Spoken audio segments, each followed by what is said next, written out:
this misty morning, I'm somewhere where I feel God resides, where I feel my heart resides. This beautiful garden in Kannur has this beautiful Japanese rose. I'll just show. And this is so pretty. The tree has pink, light pink and deep pink flowers which has just bloomed, adorn you. And then I think I'll take a rest and be here in this tree, sit down beneath this tree and think, this is what is life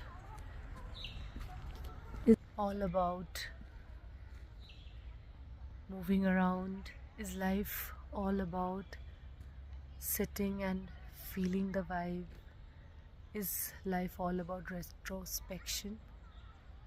I think it is. So I rest my day and I feel all of us should just should just sit and think and breathe fresh air. Bye.